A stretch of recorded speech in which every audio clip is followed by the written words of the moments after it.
Hello there friends, welcome back to another episode of Generation Tech. My name is Alan. So a while back when I was watching the first few episodes of Andor, a thought crossed my mind. I was watching Dedra Meero bickering with her fellow supervisor Blevin. I was watching Lieutenant Gorn negotiating with some troopers about getting the night off to see a fantastic celestial show. I thought to myself, the ISB headquarters kind of reminds me of a high school classroom. I mean, Major Partagas is clearly the teacher, and Supervisor Grandy is that kid who only read the Spark Notes for the book report she's giving. Where would you target these new resources, Supervisor Grandy? Increased surveillance, sir. Looking for what? Anti-imperial activity, as always. Are you being intentionally vague? And Legret, well, he's like the kid that everyone knows is, he's trying his best. Storage issues with the displaced? Ongoing. As is your unfinished memorandum of recommendations regarding the problem. Dedra Meero and Blevin are the two top students, and they're both vying for the professor's attention and favor. Blevin also seems to care a lot about the superficial ISB social hierarchy popularity system, You've been here, just over a year? You might want to steady the ladder before you start climbing. And when Dedra's had enough of him, I love Dedra, but she completely goes and tells on him, like a little snitch. Fine, I'll take it to Major Partagas. Yeah, this is some grade school nonsense. This is not what you would expect in the nerve center of the largest intelligence agency in the Empire. I didn't feel like I was watching a bunch of elite intelligence handlers and agents coordinating how to, stop the next rebel threat.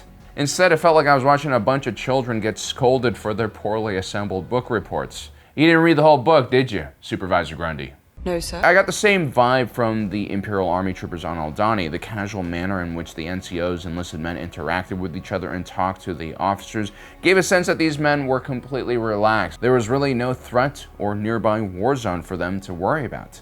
I mean, this base felt more like a summer camp than a heavily fortified Imperial garrison. What's this? Target practice? One gets a sense at this point, it might be a false sense, but the Empire seems to be very benign.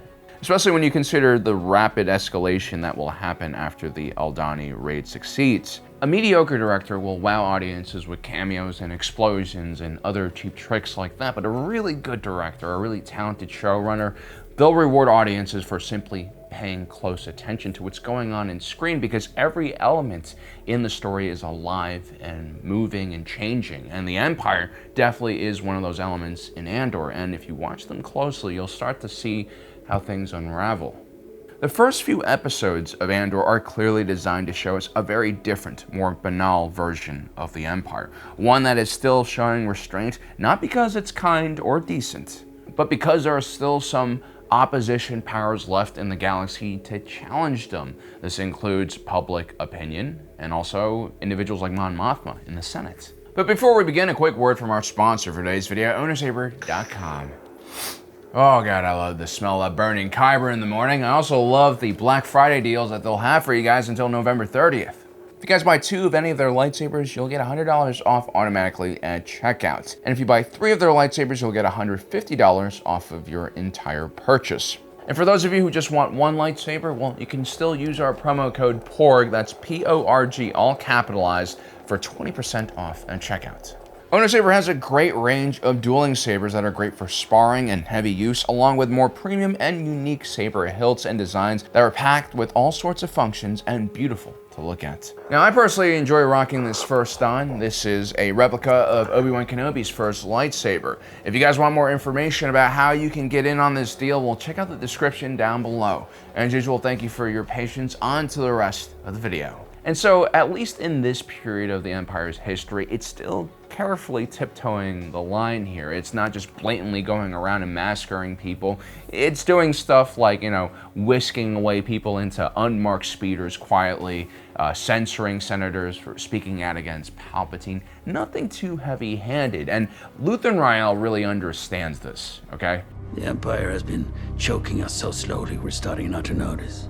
Again, everything in this show is so meticulously crafted, so if you look back at these episodes, once again, I know we're not even finished with the entire season, but if you do look back like I've been doing, you'll start to notice that everything is focused into these themes, and all of these episode arcs are designed to show one phase of the Empire. Take Commandant J-Hold Behaz, for example. He's responsible for the Aldhani garrison and imperial relations with the local Aldhani. Instead of just eradicating these tribal people with, I don't know, death squads and like TIE fighter strafing runs, the good Commandant boasts about the extravagant lengths he's had to go to basically prevent these tribal people from returning to their sacred valley, which is where their imperial military base is now located in. It's a 10-day trek up from the lowlands. We offered them a transport because we know they'll refuse, but then along the way we've placed a series of comfort units, shelters and taverns with cheap local beverages. This scene's kind of low-key hilarious, especially if you know how evil the Empire will eventually become, but at least in this stage of its history, you have Commandant, I get heart attacks from light manual labor over here, building tourist infrastructure to prevent the tribal people from coming to see a show outside of his base. What began as 500 pilgrims at the bottom has already dwindled down to... Where are we now, Lieutenant? We counted 60 last night, sir. Yeah, his intentions are bad, but they're so boring that it'd be hard to like make this into a media story or something, exposing the Empire's cruelty here. Especially when you compare it to the usual mass executions and base Delta Zero operations that the Empire is so fond of doing. You can make the argument that what the Commandant is doing here is even more evil than blowing up the surface of Jeddah, for instance, because at least with that you get this. Jeddah would become a rebel battle cry, as would Scarif, as would Alderaan. I mean, a lot of non-aligned people would basically join the rebellion because of the ham-fisted behavior of the Imperials and their overreaction. Even Imperials started defecting en masse after Alderaan, especially Imperial Navy officers who had access to starfighters and shuttles, making it easier for them to escape. As far as what the Commandant was doing, how do you even frame that? What kind of slogan can the rebels make from the slow and gradual erosion of the Aldhani culture by strategically placing hospitality infrastructure? No one's gonna retweet that. Luthen understood this. He was horrified by how everyone was just letting the Empire slowly siphon away the remaining freedom in the galaxy, thanks to individuals like this relatively harmless-looking Commandant. Luthen Rael understood what needed to be done. We need the fear. We need them to overreact. Now, I'm sure some species like the Mimbonese would probably interject and remind everyone that, hey, just 5 years earlier, their world had been turned into a hellish World War I inspired battlefield by the Empire's expansionary habits. This is no slow creep and take over, it was a special military operation. And the Imperial Army threw basically everything they had at the Mimbonese. But the thing is, and I'm being brutally honest here, who cares about the Mimbonese? No one really knew much about their planet or culture. They look kind of scary as far as aliens go. They're not Twi'leks. It wasn't until mining companies found hyperbarium on the planet shortly before the Clone Wars that anyone even paid attention to this otherwise backwards world. I mean, the Mimbonese were considered a primitive species. The citizens in the core region of the galaxy where Palpatine's political base was centered were sheltered from the realities of this war. Simply put, if you lived in the core, you didn't really have to worry about what happened on the outer edges of the Empire, in the peripherals. Plus, it wasn't their husbands or brothers or sons fighting and dying in these endless wars that the Empire was carrying out. It was mostly people from the impoverished Outer Rim territories. Certain worlds like Vardos would stay loyal to the Empire until Operation Cinder destroyed the surface of the planet, because they believed in stuff like this. You're doing nothing wrong. What is there to fear? This is an extremely important time in Imperial history, the years before 5 BBY. I actually believe that the Empire in this state could have probably maintained power for a really long time, hundreds of years. It had built a massive military at this point. They were one of the largest employers in the galaxy. Everyone worked for or knew someone who either was in the Imperial Armed Forces or worked for one of the various Imperial government agencies or for a company that supplied the Imperial military industrial complex. They had become an entity that replaced essentially every aspect of life that came before it. They were everywhere and everything. And also the HoloNet and their control of the media made any potential dissenter feel completely isolated and alone in their views. As far as they knew, everyone loved the Empire, which surely was not the case.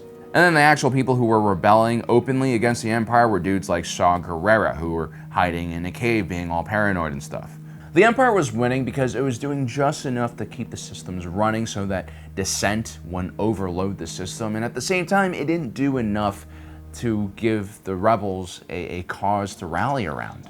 Meanwhile, Palpatine was slowly building his base and strengthening the foundation of his political power. In the years since the fall of the Galactic Republic, Palpatine had also been building a cult of personality through his Compnor program. Like all authoritarians, Palpatine understood that not everyone could be won over to his side, and so he focused on a very specific, small percentage of the population, a somewhat vulnerable percent of the population that he could manipulate and bring inside into his group, into his family, the Empire.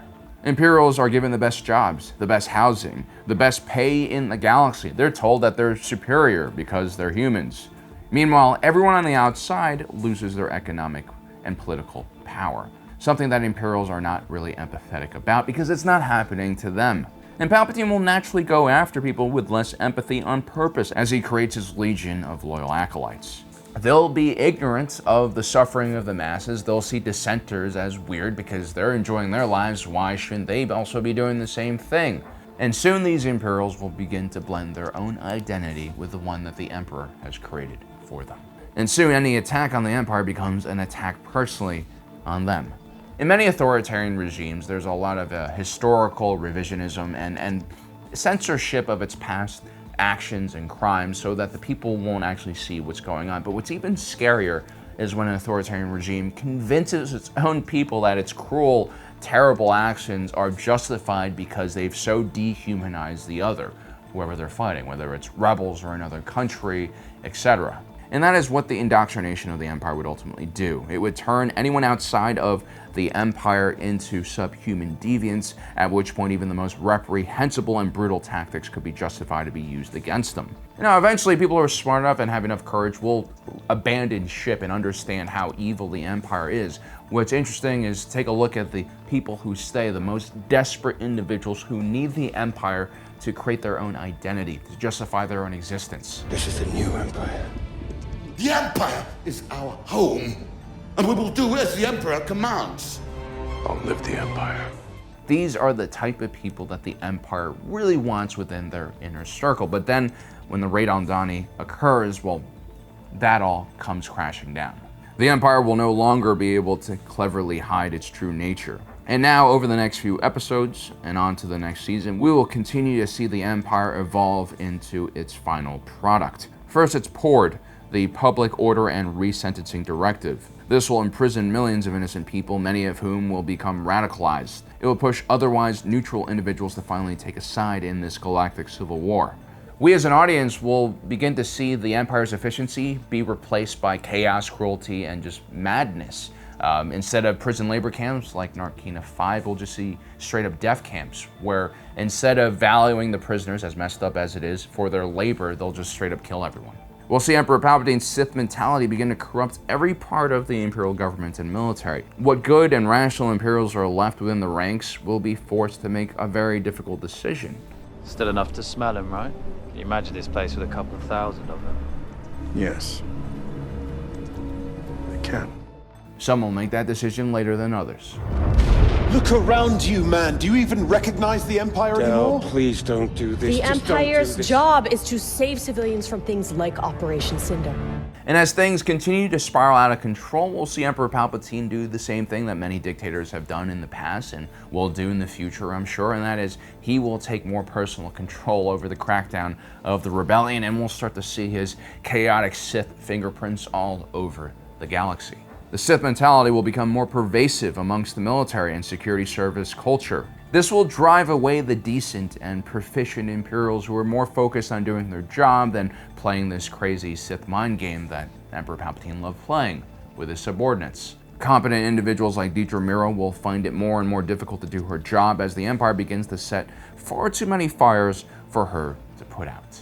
So there you have it, guys. That is my assessment of the Empire, at least during the first few episodes of Andor. I think it'll be really interesting to kind of look back at this period of time by the time we get to the end of the Andor series, because I'm sure by then we'll be seeing all sorts of crazy stuff, orbital bombardment, single reactor ignition, that kind of stuff. Let me know in the comment section below what you guys think, and as usual, don't forget to subscribe and hit that notification button so you don't miss out on the rest of our awesome content. My name is Alan, reminding you that my allegiance is to the Republic, to democracy.